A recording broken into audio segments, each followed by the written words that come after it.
ชายไว้ลายชายศาสตร์ทหารยืนหยัดเคียงข้างกันบ่หวั่นภัยใดเลือดเนื้อเฮานี้มอบให้แผ่นดินลาวล้านสร้างหุ่มขาวเฮาสิรักษาไว้เสียงแคนดังก้องฟ้าไกลยังได้ยินหัวใจฮักชาติบ่มีวันสั่นคลอนเฮาเป็นทหารของชาติลาวยิ่งใหญ่ป้องกันแผ่นดินนี้ด้วยชีวิตและใจ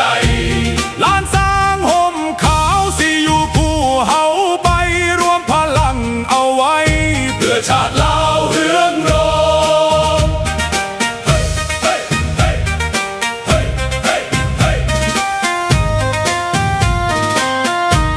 ยามศึกมาไกลเฮาบ่เคยถอยยืนหยัดต่อสู้เพื่อคนลาวทุกคนจากภูเขาสูงถึงลำน้ำโขงทุกตารางแผ่นดินเฮาสิรักษาไว้คำสัตย์สาบานดังก้องในใจเกิดเป็นลูกผู้ชายต้องรักชาติยิ่งใหญ่ถึงสิลำบากหรือมีน้ำตากะสิยืนหยัดเพื่อลาวของเฮาเฮาเป็นทหารของชาติลาวยิ่งใหญ่ป้องกันแผ่นดินนี้ด้วยชีวิตและใจล้านสร้างห่มขาวสิอยู่คู่เฮาไปรวมพลังเอาไว้เพื่อชาติลาวเฮืองรอเฮาเป็นทหา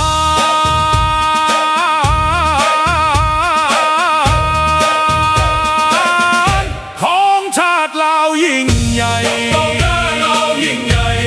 องกันแผ่นดินนี้ด้วยชีวิตและใจ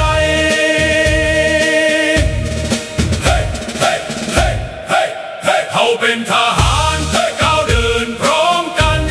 ทหารเหล่านั้นบ่ยอมแพ้ผู้ใด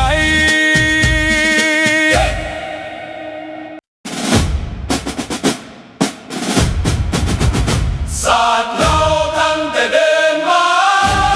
ขึ้นชื่อลือชาอยู่ในอาเซียนศาสตร์เราผูกพันไมตรี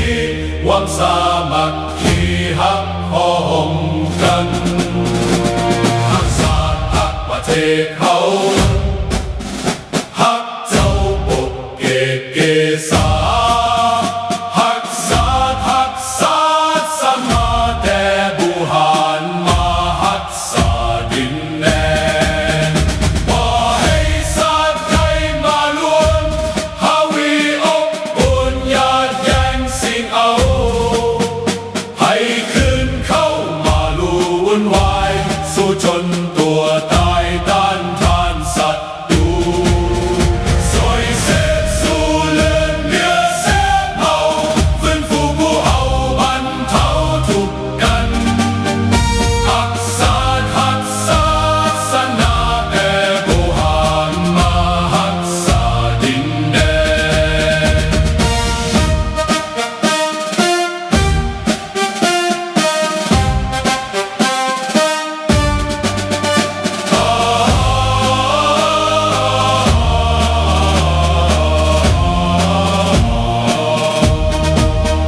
บ่ให้ศาสตร์ใด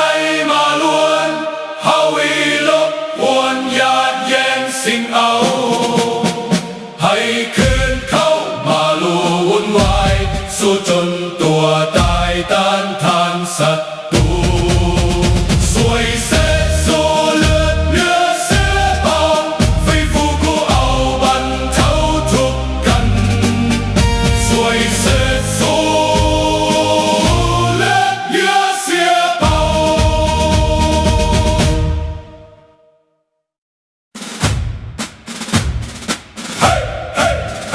เราเดินพร้อมกัน เสียงกลองดังสนั่นแผ่นดินลาวเรียกหา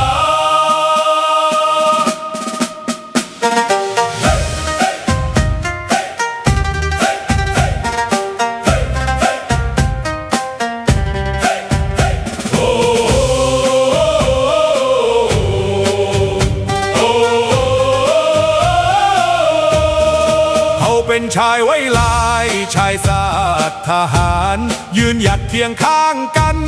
บ่หวั่นภัยใด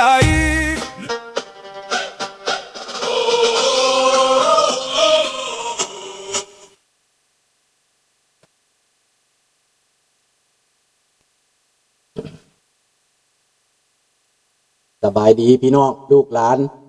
คนลาวคนไทยอยู่ใส่กันแล้วแต่เที่ยงหอมเสรีภาพและประชาธิปไตยทุกท่านยินดีต้อนรับทุกท่านเข้าสู่รายการเสียงประชาชนลาว Voice of the Lao People Welcome to everyone bienvenue à tous et à tous สวัสดีครับสบายดีพี่น้อง Good morning bonjour มาพบประพ่อกันอีกพี่น้องห่างหายไปแต่ละมื้อแต่ละวันเรื่อยๆเพราะว่าไปเฮ็ดน้ำวัดเนาะเห็ดมุงลังคาบัดพอดีได้เดือนหนึ่งเต็มตั้งแต่เห็ดมานี่นะแต่ว่าเห็ดไปมือเล็กมือน้อยเนาะก็แล้ววางหลังคาเบื้องหนึ่งเบื้องที่มันใหญ่เนี่ยแล้วโทษเด้อพี่น้องเด้อเห็ดแล้วปูเรียบร้อยแล้วและที่ไปถ่ายวิดีโอออกมาเป็นนั่นพี่ดอกให้เบิ่งสรุปไปถ่ายสรุปมื้อนี้สิไปถ่ายสรุปไปถ่ายเอาหลังคาไปถ่ายเอาที่นั่นให้พี่น้องเห็นเนาะแต่ข้าพเจ้าก็ไล่สดวานนี่กำลังปูคันแต่บัดแล้วหันบ่ได้ถ่ายผลเมื่อยหลายบ่มีกำลังจิตกำลังใจสิถ่ายเนาะเวลาแล้วหั่นตอนปูหันก็ไล่สดให้เบิ่งอยู่น้อยนึงเนาะท่านก็สิเห็นว่าเวียกมันใหญ่หรือมันเหลือแห้งผู้เฒ่าและคันสิว่าแต่ว่าย้อนเฮ็ดเอาบุญย้อนกำลังใจก็เฮ็ดได้บัดนี้ฝ่ายหนึ่งเพิ่นตัดสินใจสิมุงสังกะสีแบบสแตนเลสนะสังกะสีบ่แม่น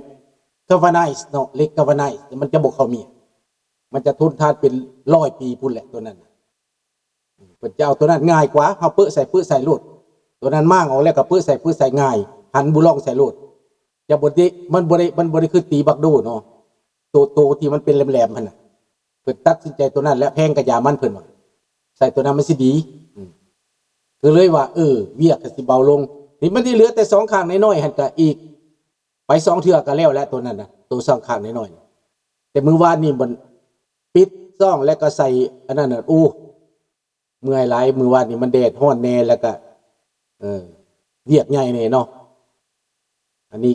ก็เอาบุญน้ำกันเด้อพี่น้องเด้อได้บุญน้ำกันวันนี้มาเข้าได้ประเด็นเนาะพี่น้องเนาะบุญเฟสติวัลมื้อวันที่11นี่วันเสาร์นี้บุญใหญ่งานใหญ่งานฮ้อนงานฤดูฮ้อนทุ่งสร้าง3หัวสิปิวสะบัดทุกปีผู้ใดมาเที่ยวมาชมก็มาเด้อพี่น้องเด้อมาถ่ายรูปเด้อน้องละตะวันเด้อถ่ายรูปน้องกันเด้อมาลินวัดมื้อวันมาฟ้อนละวงเด้อมากินอาหารเลาะซื้อกินอาหารเด้อเที่ยวมาเที่ยววันที่11นี้ค่าเข้าผู้ละ10 เหรียญจอดอยู่นอกก็10 เหรียญจอดอยู่ในก็10 เหรียญถ้าผู้ใดมาเช้าก็ได้จอดบอนดีเนาะจอดรถเด้อมาสนับสนุนวัดเฮามาเฮ็ดให้วัดเฮานี่หุ่งเฮืองเหลืองเหลื่อมเด้อพี่น้องเด้อแล้วก็มาม่วนมาสื่นมาลำวงนั่นแหละมาสามัคคีกันมื้อวันที่11เนาะมื้อวันเสาร์นี่แหละทุกปีก็อาทิตย์ที่2เนาะของทางพี่น้องทางตู้กสิมาเนาะแล้วก็หลายคนกสิมาเนาะอันนี้ก็สิได้พบได้พ้อกันเนาะสบายดีน้องจันทวีเจ้าแปลว่าออกให้งานหั่นแหละเมื่อหลายมื้อวานเปลี่ยนเมื่อยแลดเลยจนบ่ได้ถ่ายฮอดวิดีโอไว้ว่าแล้วก็บ่ได้ถ่ายอันน่ะสรุปเพิ่นนะพี่น้องอันนี้ก็มาเข้าประเด็นเลยเนาะประเด็นมื้อนี้ในเนื้อหาสาระนี่ข้าพเจ้าว่า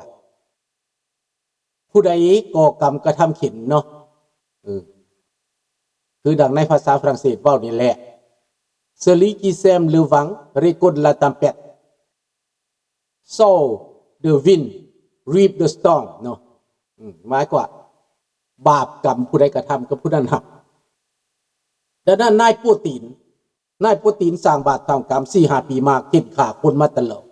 บ่แม่นแต่เข็นฆ่าคนยูเครนได้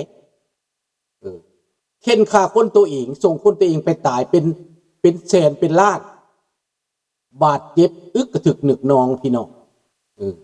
ย้อนว่าบ้าอำนาจนายปูตินบ้าอำนาจสหภาพโซเวียตล่มสลายรัสเซียกสิละลายไปตามนั่นเลยดังนั้นพี่น้องในเมื่อว่าโลกทั้งโลกเขาบ่เห็นดีนำนายปูตินนี่ต่อต้านโลกคือว่าจีนสิต่อต้านโลกนำกัน แต่จีนมันบ่เอานำมันบ่ต่อต้านโลกนำเพิ่นเด้มันเอาตัวรอดยอดดีได้พี่น้องกับจีนนะแต่ว่าทั้งหมดก็เป็นจีนนั่นแหละเป็นผู้ยุ่งยงปลุกปั่นให้รัสเซียเฮ็ดสงครามตกเล่กลของจีนพี่น้องเพราะว่าจีนนี่ก็บ่ได้มักรัสเซียปานใดดอกล่อให้มันติดกับดักแล้วจีนจะกลายหน้าแซงหน้าจีนจะขึ้นมาเป็นเบอร์2คันว่าด้านเศรษฐกิจนี่รัสเซียเป็นเบอร์2ด้านอาวุธก็รัสเซียเป็นเบอร์2บัดนี้จีนจะขึ้นมาเป็นเบอร์2จีนจะขึ้นมาเป็นเบอร์1ก็เลยเฮ็ดให้รัสเซียน่ะตกอับเรื่องของมันเป็นแผนการทางยุทธศาสตร์เป็นแผนการเมืองของจีนคือกันที่ล่อให้รัสเซียนั้นตกอับในตอนนี้พี่น้องทุกหัวเมืองของยูเครนของรัสเซียนั้นบ่ปลอดภัยน้ำมัน11 แห่งถูกทำลายไปหมดแล้วสุดท้ายก็อยู่บนใหญ่ๆที่สุดก็ถูกทำลายไปแล้วอยู่ห้อมอยู่ยังถูกทำลายไปหมด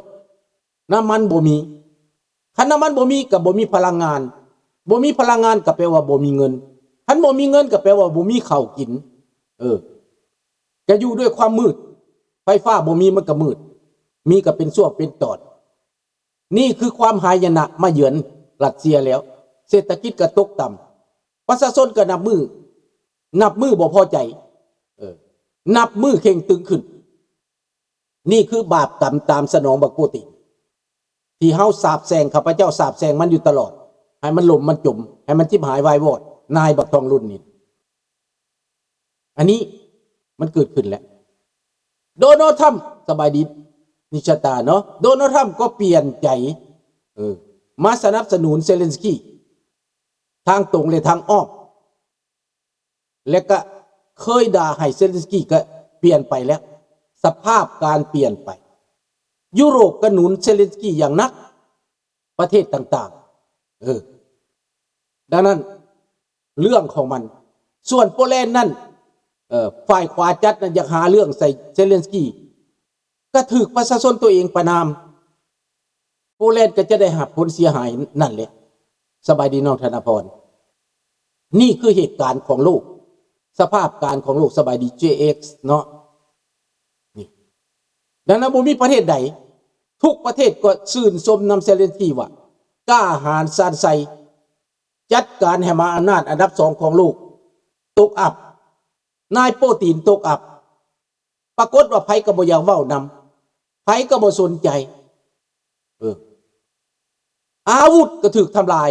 น้ำมันก็ถูกเผาผลาญรัสเซียแปลว่าเป็นทะเลเพลิงน้ำมันอยู่บนใดก็ถูกทำลายได้เบิดบ่มีบ่อนใดที่ยูเครนจัดการบ่ได้แต่ยูเครนบ่อยากทำลายบิลดิ้งบ่ได้ยิงแต่เฮือนคนบ่ได้ทำลายแบบคือรัสเซียเฮ็ดรัสเซียนี่ยิงใส่เฮือนคนใส่เฮือนประชาชนใส่โรงเรียนใส่โรงหมอแปลว่ามันแตกต่างกันแต่ส่วนยูเครนนั้นเขาบ่ได้ทำลายแบบนั้นเขาทำลายแต่สร้างน้ำมันเขาตัดขัวเขาตัดสร้างอาวุธล่าสุดเมื่อวานนี้ยูเครนจัดการกับบ่อนว่าโรงงานผลิตเทคโนโลยีหมายความว่าพุชหรือว่าหัวชิปของรัสเซียที่ว่ายิงจรวดอันนั้นอันนี้ไปหั่นนะเทคโนโลยีขั้นสูงเรียบร้อยพี่น้อง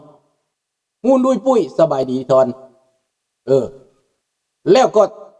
ตัดหูตัดตาลงหูตาของรัส